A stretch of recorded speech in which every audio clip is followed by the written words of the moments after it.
자, 오늘은 열왕기하 2장 15절에서부터 마지막 25절까지 있는 말씀을 통하여서 은혜를 나누도록 하겠습니다.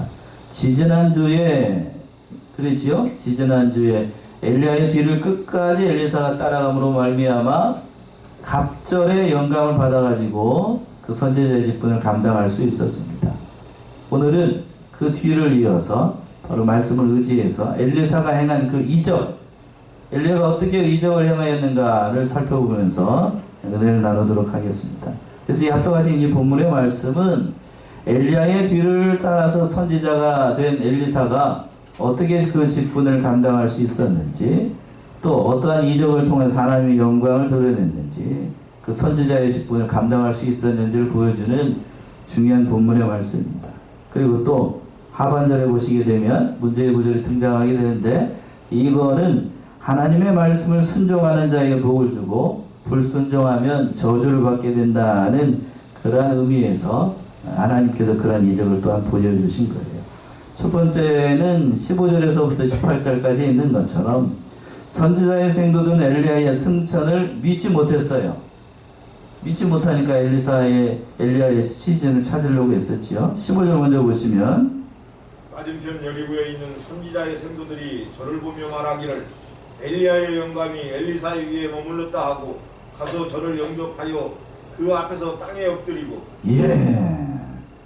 엘리야의 영감이 엘리사 위에 머물렀다. 맞은편에서 이 모든 상황을 지켜봤던 그 여리고에 있었던 선지자의 생도들이 그 엘리사에게 갑절의 영감이 임해가지고 그 요단강을 건너서 오는 것을 다 봤던, 이적을 행하면서 했던 것. 그러니까 엘리야의 영감이 그대로 엘리사에게 내려왔다는 것. 즉 하나님께서 이제 엘리야의 뒤를 이어서 누구를 선지자로 세웠다? 엘리사를 선지자로 세웠다는 것을 그들도 봤어요. 봤으니까 그 엘리사에게 이제 선지자의 예우를 해가지고 땅에 엎드려서 절하면서 그들을 영접하게 됐던 겁니다. 엘리사를 영접을 했어요. 그러니까 하나님의 말씀대로 끝까지 따라가게 되면 비방하는 무리들이 이제는 자신을 영접하게 되고 그 모든 일들을 통해서 하나님의 영광이 드러난다는 거예요. 그러므로 말미암아 공식적으로 바로 이제 엘리사가 엘리야의 뒤를 이어서 선지자의 직분을 감당할 수 있게 됐던 거예요. 그런데 이렇게 해서는 참 좋을 것인데, 이 여리고에 있었던 이 선지자의 생도들은 믿음이 그렇게 좋은 게 아니었습니다. 16절의 말씀이죠. 어떤 일이 있었을까요? 가로되 당신의 종들에게 용사 50인이 있으니 청컨대 저희로 가서 당신의 주를 찾게 하소서. 염려컨대 여호와의 신이 저를 들어가다가 어느 산에나 어느 골짜기에 던지셨을 때까 하나이다. 엘리사가 가로되 보내지 말라 하나. 자 보세요. 이 여리고에 있었던 선지자의 생도들도 엘리야가 회의바람을 타고 올라가는 걸 봤어요, 안 봤어요? 봤지요? 봤습니다. 다 봤어요. 그 옆에 있었던 사람들이 다 봤다고요. 그러니까 그러는데 어떤 일이 발생을 했냐면, 그 회의바람을 타고 올라갔던 그 엘리야의 시신을 찾기를 원했습니다. 그랬다는 얘기는 여리고에 있었던 선지자의 생도들은 산채로 엘리야가 하늘로 승천했다는 것을 믿었다는 거예요? 믿지 못했다는 거예요? 믿지 못했다는 얘기죠. 그러니까 그들이 생각을 했을 때에는 사람이 어떻게 산채로 어디로 올라갈 수 있는가? 하늘로 올라갈 수 있는가? 여러분도 믿기 어렵지만 그때 당시에 그 부활이라고 하는 개념이 전혀 알지 못하는 그 시대에 엘리야가 산채로 하늘나라에 올라간다라는 것은 받아들이기 어려운 것던 겁니다. 그러니까 이렇게 얘기를 했던 거예요. 엘리야의 승천에 대해서 제대로 이해를 못하니까 산자가 산채로 하나님의 나라를 갈 수 없다고 생각을 했기 때문에 그 이제 엘리야의 시신을 찾기 위해서 주를 찾게 해달라, 엘리야를 찾게 해달라, 이렇게 엘리사에게 요청을 했던 겁니다. 근데 이렇게만 따져놓고 보게 되면 어느 정도 이해가 됩니다만, 그런데 여기에 여리고에 있었던 사람들은 일반 이스라엘 백성이 아니고 뭐 하는 사람들이 더 특별히 선지자의 생도들이에요. 쉽게 얘기하면 뭐 되겠다고 모인 사람들이죠? 선지자. 오늘날로 얘기하면 뭐 되겠다고 하는 사람이에요? 목사 되겠다고 신학교에 와가지고 하나님 앞에 기도하고 성경 보고 말씀 연구하는 사람들입니다. 그 사람들에게 뭐가 없었다고요? 믿음이 없어요. 믿음이 없어. 특별히 부활에 대한 믿음이 없었던 거예요. 부활에. 그러니까 아무리 선지자의 생도들이고 하나님의 말씀을 연구하는 사람들이라고 해도 믿음이 없을 수 있습니다. 그런가요? 믿음이 없어도 뭐를 할 수 있다고요? 선지자도 달 수 있어요. 믿음이 없어도 선지자도 달 수 있습니다. 그런 것을 가리켜서 두 자로 무슨 꾼이라고 그러죠? 사꾼이라고 얘기합니다. 사꾼. 안타까운 거죠. 그런데 그 얘기를 듣고 엘리사가 뭐라고 얘기하는 건 하면 16절 하반절에서 그랬죠. 엘리사가 듣고 엘리사가 가로되 보내지 말라. 엘리사가 그들의 요구를 듣고 단 이런지하에 이걸 거절을 했습니다. 왜 거절을 했을까요? 이미 엘리사는 스승 엘리야가 하늘나라로 올라갔다는 사실을 알았어요. 그걸 믿으니까 시신이 찾아봐도 찾을 수 있겠어요? 없겠어요? 없지요? 찾을 수가 없으니까 가지 말라고 처음에 얘기를 했다고요. 가봐야 찾을 수 없으니까. 그런데 그들은 끝까지 강청합니다. 17절이죠? 17절. 우리가 저로 부끄러워하도록 강청함에 보내라 합니다. 저희가 50일을 보내었더니 사흘을 찾되 발견하지 못하고. 예. 무리가 저로 어떻게 하도록 강청했다고요? 부끄러워하도록 강청했다. 개정판 번역 한번 읽어보시겠어요? 17절 개정판 번역. 우리가 그로 부끄러워하도록 강청함에 보내라 하느니라. 그들이 50명을 보냈더니 사흘 동안을 찾되 발견하지 못하고. 예, 거기도 강청하며 똑같이 번역을 했군요. 그러니까 엘리사가 거절했음에도 불구하고 이 선지자의 생도들이 엘리사의 얼굴이 부끄러워할 정도로 계속해서 옆에서 졸라댔다는 얘기예요. 엘리야 찾읍시다. 혹시라도 엘리야가 회류바람 타고 올라가다가 땅에 떨어져 가지고 이렇게 시신이 나든 거였으면 그거는 사람이 할 도리가 아니잖아요. 지극히 인간적인 생각이었습니다. 그러나 그 이면에는 이 생도들에게 뭐가 없었다고요?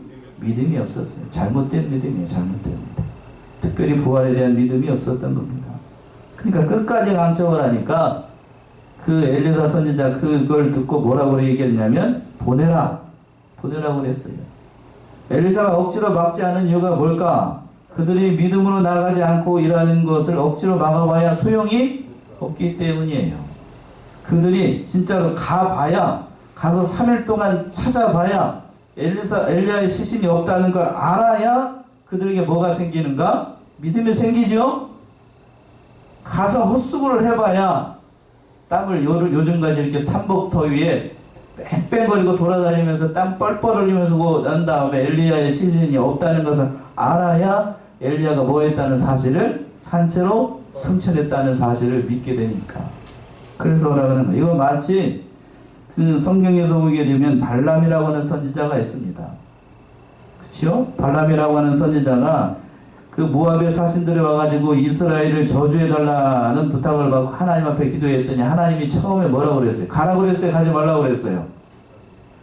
가라고 그랬어요? 처음부터? 가지 말라고 그랬지요? 한번 찾아봅시다. 민수기 22장이지요? 민수기 22장 11절 12절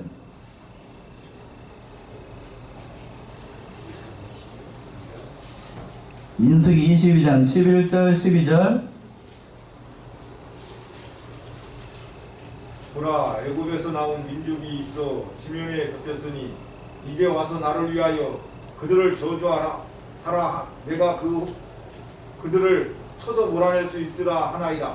하나님이 발람에게 이르시되 너는 그들과 함께 가지도 말고 그 백성을 저주하지도 말라. 그들은 복을 받은 자니라. 예. 처음에 와가지고 발람 선지자에 와가지고 이스라엘을 저주해달라고 그러니까 하나님이 가지 말라고 그랬습니다. 하나님의 백성을 저주하는 건 하나님의 뜻이 아니잖아요. 가지 말라고 그랬어요. 그랬더니 거절을 했더니 하나님이 가지 말랍니다. 거절을 했더니 그 다음에는 저기에서 더 큰 더 높은 귀족과 그 많은 보화를 가지고 와가지고 그 발람 선지자에게 다시 부탁을 했어요. 그랬더니 하나님께서 뭐라고 하셨냐면 20절 한번 읽어보세요. 민수기 22장 20절. 밤에 하나님이 발람에게 임하여 가라 이르시되 그 사람들이 너를 부르러 왔거든 일어나 함께 가라. 그러나 내가 내게 이르는 말만 준행하였지니라. 예. 다시 기도했더니 하나님이 가라고 그랬어요? 가지 말라고 그랬어요? 가라고 그랬습니다. 왜 가라고 그랬죠? 왜 가라고 그랬을까요? 이미 이 발람 선지자의 마음이 어디에 가 있어요? 이미 저쪽으로 가 있어요.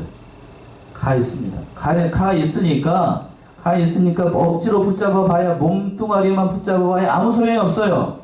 아무 소용이 없으니까 가라고 한 거예요. 오늘 본문의 말씀에 돌아와 가지고 지금 이 사람들도 마찬가지예요. 이 사람들은 엘리야가 승천했다는 것을 믿지 못하고 있습니다. 가서 그러니까 그 더운 날 다 엘리야의 시신을 찾아보고 없다는 것을 발견해야 그 승천했다는 사실을 믿게 되니까 그래서 허락을 했던 거예요. 그래서 그랬죠. 17절 하반절에서 그랬습니다. 사흘을 잘 때 발견하지 못하고 사흘 동안 50명의 사람들이 그 주변 이잡듯이 다 뒤졌어요. 그러나 엘리야의 시신이 있었다고요? 없었다고요? 없었어요. 이것을 통해서 엘리야가 진짜로 산채로 승천했다는 것을 만찬에 보여주었던 겁니다. 그리고 난 다음에 18절이요. 엘리사가 여리고에 머무는 중에 우리가 저에게 돌아오니 엘리사가 저에게 이르되 내가 가지 말라고 너에게 이르지 아니하였느냐 하였더라. 예, 다 찾아보고 난 다음에 엘리야의 시신이 없으니까 돌아오는 무리들을 향해서 엘리사 선지자가 얘기를 하는 거예요. 내가 가지 말라고 너에게 이르지 아니하느냐. 헛수고하고 난 다음에 이들이 엘리야의 그 승천을 믿게 됐던 거예요. 이것을 통하여서 지금 엘리사의 말의 권위를 인정을 해줬던 거예요. 그러니까 말을 하게 되면 선지자가 한 말은 반드시 그대로 어떻게 된다고요? 이루어진다. 이 말을 보여주고 있는 거예요. 그러니까 선지자의 입에서 나오는 말은 자기 개인의 말이 아니라 누구의 말이라는 걸 증명하는 거냐면 바로 하나님의 말씀이라는 것을 보여주고 있는 말씀입니다. 그래서 그리고 난 다음에 두 번째 19절에서 22절에 있는 것처럼 좋지 못한 물을 좋은 물로 만들어주는 이적을 엘리사가 행하게 됐어요. 그 말씀이 19절부터 나옵니다. 19절 보시면 그 섬 사람들이 엘리사에게 고하되 우리 주께서 보시는 바와 같이 이 성읍의 터는 아름다우나 물이 좋지 못하므로 토산이 있지 못하고 떨어지나이다. 예. 거기에 있을 때에 그 여리고성에 있을 때에 그 엘리사 선지자에게 여리고에 있는 사람들이 와가지고 얘기를 하는 겁니다. 이 성의 터는 아름답지만 뭐가 좋지 못하다고요? 물이 좋지 않습니다. 여리고라는 그 이름의 뜻이 향기로운 곳이라는 이름의 뜻이 있어요. 또 그래서 종려나무 성읍 또는 종려나무의 성이라고 불릴 정도로 그 환경이 굉장히 쾌적하고 풍요로운 곳이라고 합니다. 그러나 언제부턴가 그곳에 토산이 익지 못하고 떨어지는 현상을 말씀했어요. 그거는 거기에 밑에 흐르는 물이 좋지 못하기 때문에 일어나는 그런 현상이었어요.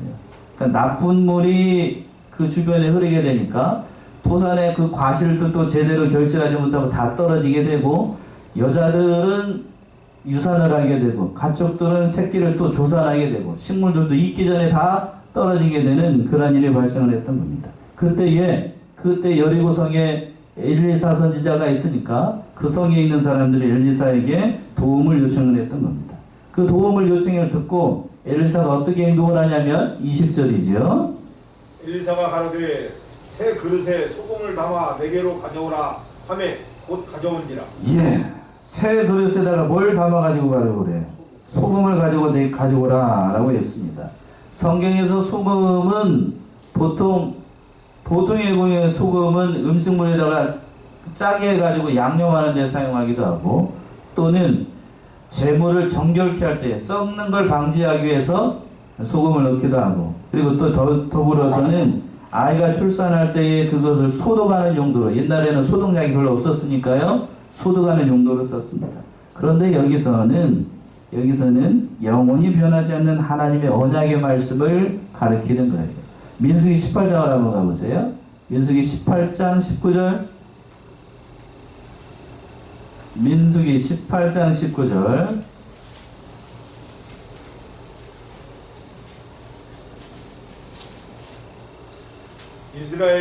이스라엘 자손이 여호와께 거제로 드리는 모든 성물은 내가 영영한 음식으로 너와 내 자녀에게 주노니 이는 여호와 앞에 너와 내 후손에게 변하지 않는 소금 언약이니라. 예. 다시 한번 볼까요? 이스라엘 자손이 여호와께 거제로 드리는 모든 성물은 내가 영영한 음식으로 너와 내 자녀에게 주노니 이는 여호와 앞에 너와 내 후손에게 어떻게 않는 변하지 않는 무슨 언약이요? 소금 언약이니라. 그러니까 변하지 않는 하나님의 말씀이라는 얘기예요. 소금이 그런 의미가 담겨 있습니다. 그러니까 엘리사 선지자가 그 새 그릇에다가 뭐를 담아서 소금을 담아서 오라는 얘기는 새 그릇이에요. 새 그릇도 마찬가지지 한 번도 쓰지 않았잖아요. 깨끗한 그릇에다가 소금을 담아서 오라는 얘기는 여기에 있었던 모든 더러운 그 물을 엘리사 선지자가 다 고치겠다는 의미로 완전한 상태로 만들겠다는 의미로 새 그릇에다 뭘 담아서 소금을 담아서 가져오라고 얘기를 했던 거예요. 그래서 엘리사가 그 가져오는 소금을 가지고 그 21절 같이 행동을 했죠. 21절 보시면 엘리사가 물 근원으로 나아가서 소금을 그 가운데 던지며 가로되 여호와의 말씀이 내가 이 물을 고쳤으니 이로 쫓아 다시는 죽음이나 토산이 있지 못하고 떨어짐이 없을지니라 하셨느니라 하니. 예. 엘리사가 그 가지고 새 그릇에다가 가지고 그 소금을 들고 어디로 찾아갔냐면 물 근원으로 찾아갔습니다. 그냥 물에다가 이렇게 대충 이렇게 뿌린 게 아니고 그 물이 흐르는 근원지가 있을 거 아니에요? 그 근원지에 가가지고 소금을 뿌리면서 얘기를 했더니 근원지를 찾아야 근본을 고쳐야 본질적으로 고치게 되는 거니까요. 그 근원을 찾아서 그 소금을 그 가운데 던졌습니다. 그런데 뭐라고 얘기를 했냐 하면서 그걸 던졌냐면 가로되 누구의 말씀이 여호와의 말씀이 내가 이 물을 고쳤으니 이로 쫓아 다시는 죽음이나 토산이 익지 못하고 떨어짐이 없을지니라 하셨느니라. 그러니까 여기에서 보게 되면 뭐가 고친 것이냐면 엘리사가 고친 것도 아니고 소금이 고친 것도 아니고 누가 고쳤냐면 하나님의 말씀이 고친 거야. 하나님의 말씀. 그러니까 이 샘의 근원을 고친 데에는 뭐 엘리사가 신통해서도 아니고 소금이 효능이 있어서가 아니라 하나님의 말씀이 그 모든 일들이 일어나가도록 하셨던 거예요. 그러니까 단지 엘리사는 단지 그 역할에서 그 하나님의 말씀을 인용해서 선포한 선지자에 불과했다는 거예요. 하나님의 사용하신 뭐밖에 되지 않느냐면 도구일 수밖에 없다는 거예요. 엘리사가 무슨 큰 이적을 베푼 것이 아니라 결국 그 이면에는 누가 이적을 베푸신 거냐면 하나님께서 이적을 베푸신 거예요. 하나님께서.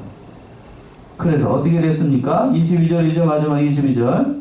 그 물이 엘리사의 말과 같이 고쳐져서 오늘날에 이르렀더라. 예, 오늘날에 이르렀더라. 이 고쳐진 물의 근원은 지금 현재에도 있습니다. 여리고 지방에 지금 현재에도 있대요. 그래서 그 이름이 아이나스 술탄이라고 하는 곳이라고 하는데 지금도 거기에 샘이 많이 흘러서 물이 많이 나온다고 그래요. 그런데 최근에 그 여리고 남쪽에서 지질학자들이 탐사를 하다가 수질 검사를 했는데 그 지역에 있었던 일부 샘들 가운데에 뭐에 노출이 된 것이 발견이 됐냐면 방사능에 노출되어 있다는 사실을 발견했어요. 뭐에 노출됐다고요? 방사능. 물이 방사능에 노출이 되면 먹을 수 있어요, 없어요? 먹을 수가 없습니다. 즉 그러니까 이 본문에 등장하고 있는 수질오염은 근본적으로 그 여리고에 있었던 물이 뭐에 노출이 됐었다는 것을 반증을 하냐면 방사능에 노출이 돼. 그때 당시에는 그게 방사능인지 뭔지 알 수가 없지요? 알 수가 없어요. 그러나 하나님께서 그 엘리사 선지자를 통하여서 그 모든 것들을 고치셨던 거예요. 오늘날 과학적으로도 증명이 되잖아요. 방사능에 노출이 되면 기형아를 출산을 하고 또 마찬가지네. 그 여기에 있었던 그대로 다 일어났던 거예요. 그러니까 하나님은 그 당시 사람들이 알지 못했던 이런 것들도 이미 알고 계셔서 엘리사 선지자를 통하여서 주의 종을 통하여서 그 모든 일들을 통하여서 이 하나님의 영광을 드러내고 거기에 있었던 그 모든 사람들을 살려나가는 믿음의 역사를 이뤄나갔던 겁니다. 자, 여기까지 엘리사를 통해서 첫 번째 이적, 참 좋고 모든 사람들을 살려나가는 믿음의 역사가 일어나는 그러한 이적을 발생을 했던 거예요. 여기까지 이제 말씀을 전한다라고 하면 얼마나 좋겠습니까? 많은 문제의 구절이 그 말씀 마지막 23절과 25절에서 등장을 하고 있어요. 세 번째는 엘리사를 조종하는 아이들이 저주를 받아서 죽게 되는 이적이 발생을 하게 됩니다. 자, 23절, 24절 한번 읽어보세요. 24, 24. 엘리사가 거기서 베델로 올라가더니 길에 행할 때에 젊은 아이들이 성에서 나와서 저를 조롱하여 가로되 대머리여 올라가라 대머리여 올라가라 하는지라. 엘리사가 돌이켜 저희를 보고 여호와의 이름으로 저주하며 곧 숲에서 암콤 둘이 나와서 아이들 중에 42명을 찢었더라. 예. 그 여리고에서 그 모든 일들, 그 좋지 않은 물을 좋은 물로 만들고 살기 좋은 곳으로 만들고 하나님의 영광이 드러났었는데 그 엘리사 선지자가 이제 다시 어디로 올라가는 길이었냐면 베델로 올라가는 길이었습니다. 베델로 올라가는 길에 근데 갑자기 그 길가에서 누가 나타났냐면 어린 아이들이 아니고 젊은 아이들이에요. 그러니까 이 번역 그대로 본다라고 하면 청소년쯤 되는 거예요. 청소년쯤 되는 아이들이 성에서부터 나와가지고 엘리사를 뭐라고 조롱을 했냐면 뭐라고 조롱을 했어요. 대머리여 올라가라, 대머리여 올라가라. 이렇게 두 번씩 그 조롱을 했던 거예요. 이걸 보게 되면 죄송해요. 엘리사 선지자가 뭐 했다는 거예요? 대머리였다는 얘기입니다. 머리가 없으셨던 모양이에요. 시원했겠지. 여름 같은 여름에 저는 시원했을 겁니다. 그런데 그 얘기를 듣고 엘리사 선지자가 뭐라고 했냐면 24절에 있는 것처럼 저희를 보고 여호와의 이름으로 뭐하매? 저주했습니다. 저주했더니 그 순간 숲에서 뭐가 나와가지고 암곰 두 마리가 나와가지고 그들 중에서 아이들 몇 명을 죽여버려요? 42명을 그냥 그 자리에서 산채로 찢어 죽여버렸어요. 자, 이 부분의 해석을 놓고 신학자들 사이에서 의견이 다양해요.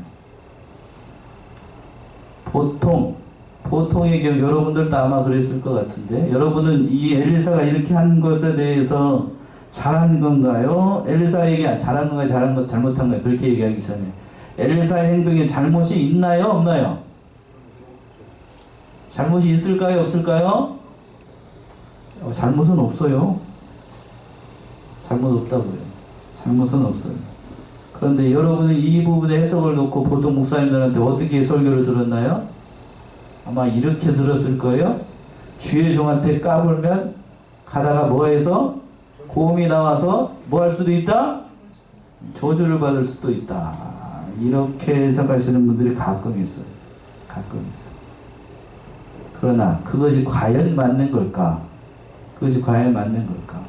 이 본문의 말씀은 그렇게 적용을 한다라고 하면 여기에서 보여주고는 하나님의 그 이적의 역사 가운데 10분의 1도 제대로 표현하지 못하는 거예요.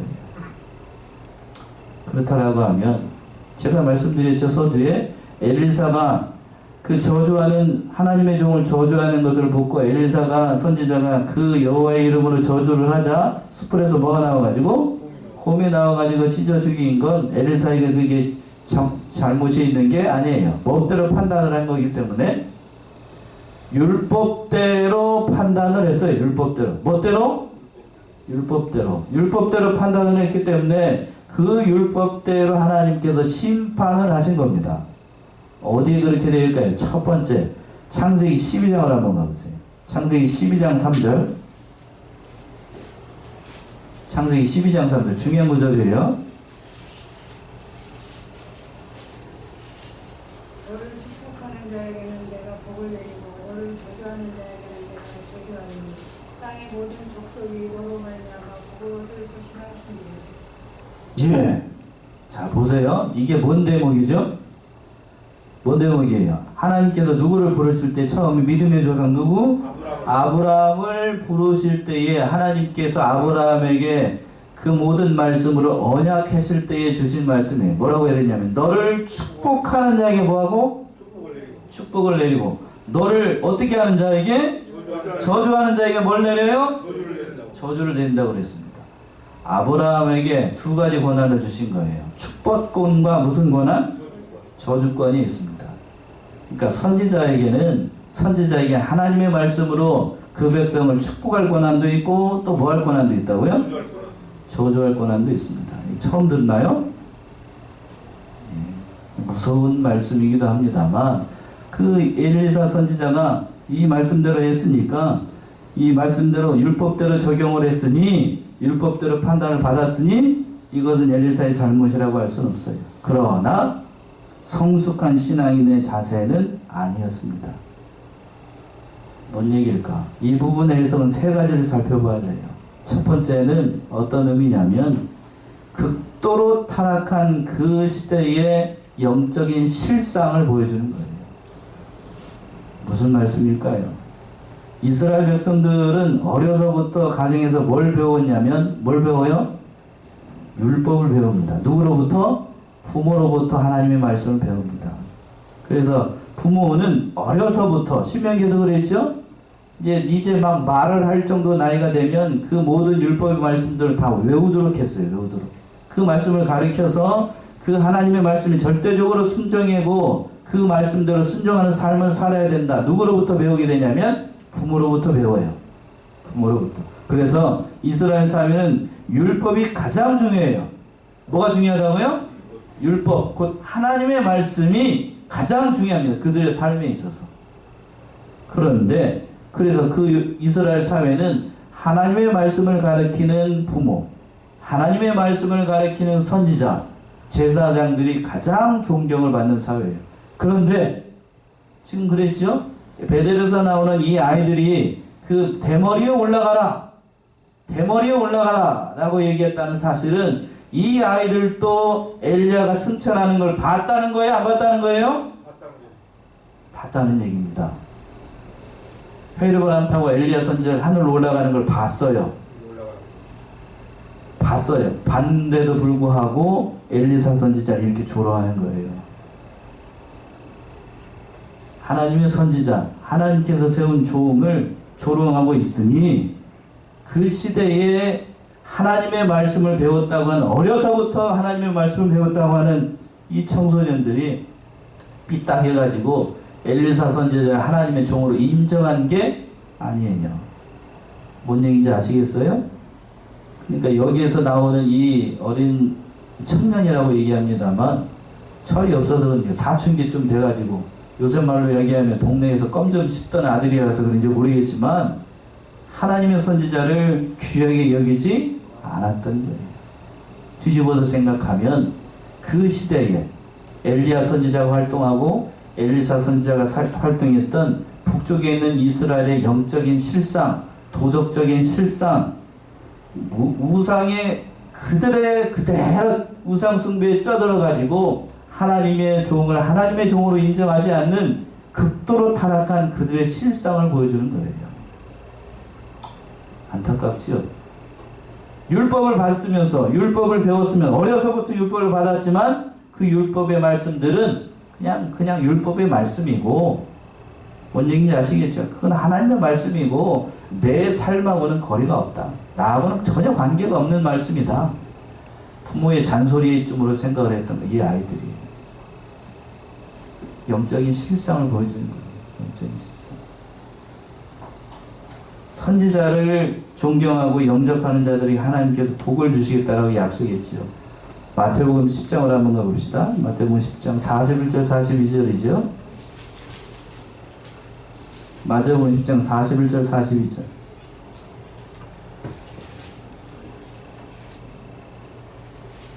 너희를 영접하는 자는 나를 영접하는 것이요 나를 영접하는 자는 나 보내시는 이를 영접하는 것이니라.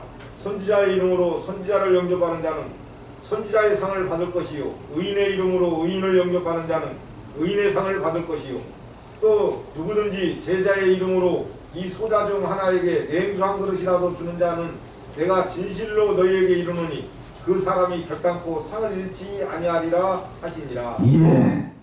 소자 하나에게 뭐 한 그릇이라도 대접하면, 냉수 한 그릇이라도 대접하면 상을 잃지 않는다고 얘기를 했습니다.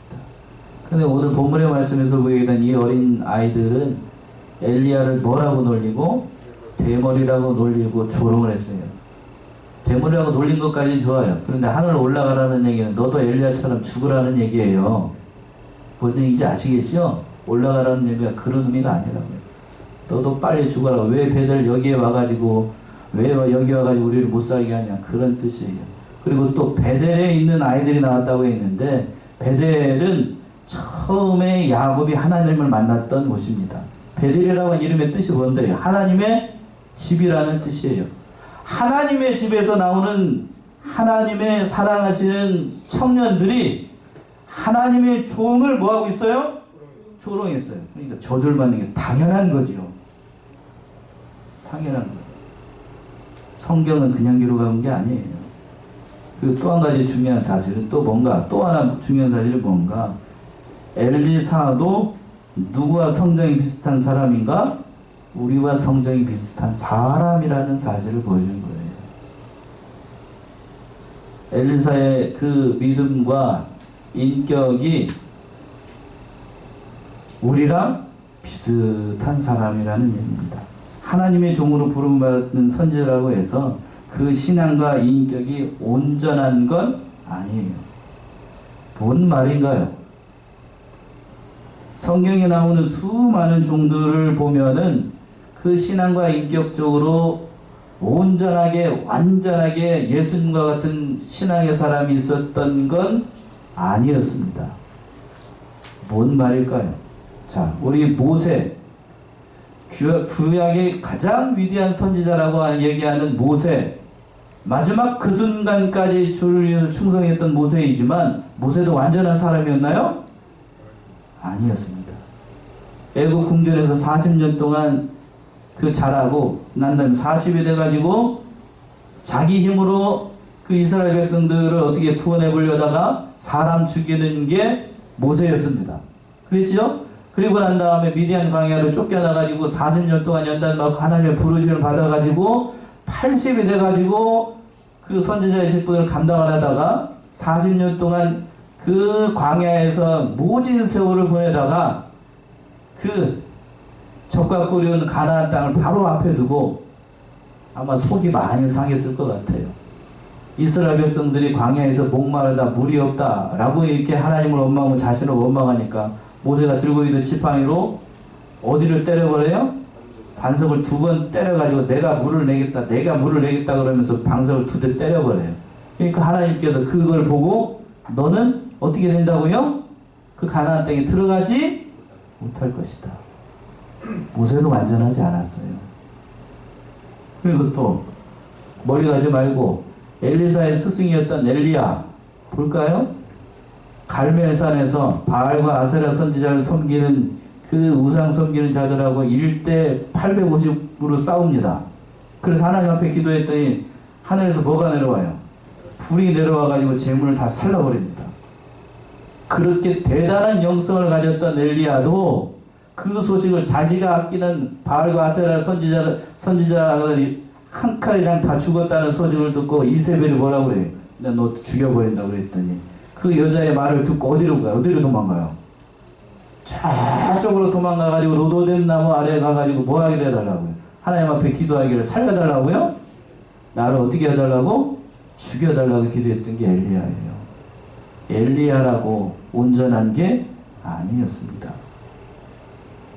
또 베드로는 어떤가요? 신약에 예수님의 제자라고 하는 베드로 어떤가요? 예수님 수많은 잘못을 했지만 결정적으로 예수님이 당장 내일 오늘이라고 얘기하죠. 오늘 십자가를 지시는데 그 십자가의 뒤를 올라가시는 예수님의 뒤를 따라가다가 어린 계집종한테 몇 번씩 부인합니까? 3번씩 부인합니다. 마지막에는 어떻게 하고? 저주하면서까지 부인해요. 그게 베드로예요. 베드로라고 온전한 게 아니에요. 온전한 게 아닙니다. 오늘 본문의 말씀에 등장한 엘리사도 온전한 게 아니에요. 성숙하지 않았다. 온전하지 말보다는 성숙하지 않았어요. 엘리사의 잘못이 제가 이제 우리 여러분들이 잘못 이해할까봐 말씀드리면 엘리사에게 율법적으로 또한 그 선지자의 직분을 감당하는 면에서 엘리사에게 잘못이 있었던 건 아니에요. 그러나 그 신앙이 뭐하진 않았다고요? 성숙하진 않았어요. 무슨 말씀입니까? 아무리 옆에 있는 어린 자녀들이 와서 자기를 두고 대머리다 대머리야 올라가라 조롱을 하더라도 그들은 선지자의 마음으로 그들을 저주할 게 아니라 어떠한 마음을 품었어야 되냐면 제사장의 마음을 품고 저들의 믿음 없는 것을 어떻게 여겨달라고 기도했어야 되냐면 불쌍히 여겨달라고 기도했어야 돼요. 누가 그렇게 기도했죠? 멀리 가지 말고 우리 주님께서 그렇게 기도하셨죠. 우리 주님께서 십자가를 죽이려고 하는 그 무리들을 향해서 우리 주님께서 기도했습니다. 뭐라고요? 저들이 알지 못해서 그러하오니 저들을 어떻게 해달라고? 불쌍히 해달라고. 그렇게 기도했어요. 또 한 사람이 있지요. 스데반 집사가 자기를 돌로 때려 죽이는 무리들을 향하여서 뭐라고 기도하냐면 얼굴이 천사같이 변해가지고 이 죄악을 저들에게 돌리지 마소서. 그게 성숙한 신앙이에요. 성숙한 신앙.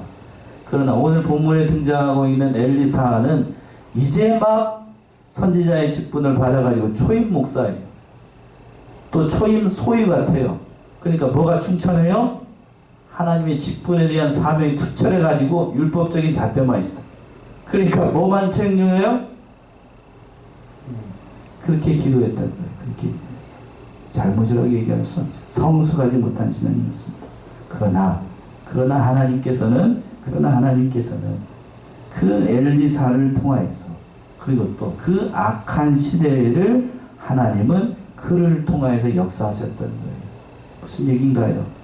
그 엘리사가 신앙적으로 성숙하지 못하고 그 시대가 참으로 진리가 혼탁한 시대라고 할지라도 하나님은 그를 사용해서 그 시대를 이끌어 나가시는 거예요. 무슨 말씀인지 이해되시나요? 여러분들이 하나님 앞에 온전하지 못한 신앙으로 나간다 할지라도 하나님은 여러분을 버리지 않습니다. 엘리사가 순종하지 못하고 엘리야가 제대로 신앙생활을 하지 못한다라고 해서 선지자의 직분을 감당하지 못한다고 해서 하나님께서 당장 그를 책망하시거나 당장 그 직분을 저기하는 게 아니에요. 한 사람만 더 예를 들까요? 요나 선지자 알죠? 요나. 하나님께서 니느웨의 아수르의 수도죠. 니느웨에 있는 사람들을 심판하시기 위해서 하나님께서 그렇게 심판하신다는 얘기를 요나 선지자에 가가지고 니느웨 가지고 그 심판 소식을 전하라고 그랬더니 요나가 뭐라고 그랬냐면 그 니느웨로 가지 않고 어디로 가냐면 다시스로 갑니다. 그렇죠? 그랬더니 하나님께서 뭘 보냈냐면 배를 타고 가다가 요나를 어디에 폭풍을 만나가지고 뭘 만나게 하냐면 폭풍을 만나서 그 요나 선지자를 어디 속에 들어가게 만들어요? 물고기 뱃속에 들어가게 만들어요. 잘못된 길로 갔다. 그런데 물고기 뱃속에 들어가가지고 해경을 나온 이 요나가 하나님의 사명을 잘 감당했는가? 감당했을까요? 천만의 말씀이죠. 억지로 가가지고 하나님의 말씀을 전했는데 그 뒤에 가가지고 니느웨 성 사람들이 회개하고 돌아서니까 요나가 뭐라고 그래? 하나님 앞에 대들고 화내면서 이럴 줄 알았다고. 그게 요나예요. 요나라고 온전한 게 아니에요. 천만의 말씀입니다. 그래도 하나님은 요나를 버린다고요? 안 버려요. 여러분이 하나님 앞에 떼쓰고 뭐를 하고 해도 하나님은 여러분을 버리지 않습니다. 그러니까 우리는 막 살아도 되는가? 막 살면 안 돼요. 막 살면 어떻게 되는가? 어디 뱃속에 들어갈 수 있어요? 물고기 뱃속에 들어갈 수 있어요. 여기까지 하고 마지막 25절. 그래서 하나님께서 엘리사를 통해서 일을 하십니다. 25절. 엘리사가 거기서부터 갈멜산으로 가고 거기서 사마리아로 돌아왔더라. 예. 그래서 부족한 신앙적으로 성숙하지 못한 엘리사를 통하여서 어디로 가게 만들고? 갈멜산으로 가게 만들었습니다. 갈멜산으로 갔다는 얘기는 그 스승 엘리야가 일했던 곳이지요. 그곳에 가서 정식으로 엘리야의 뒤를 이어서 엘리사가 선지자가 됐다는 사실을 모든 사람들이 보는 앞에서 다 얘기를 했던 거고, 그리고 또 사마리아 돌아와서 그 모든 선지자의 사명을 감당할 수 있게끔 하셨던 거예요. 그러니까 오늘 엘리사가 행한 이적을 통하여서 과연 우리는 그 이적의 주인공이 엘리사인가 아니면 누구인가 다시 한번 깨닫게 됩니다. 그 이적을 행했던 것이 엘리사인가요? 아니면 하나님인가요? 하나님이에요. 하나님.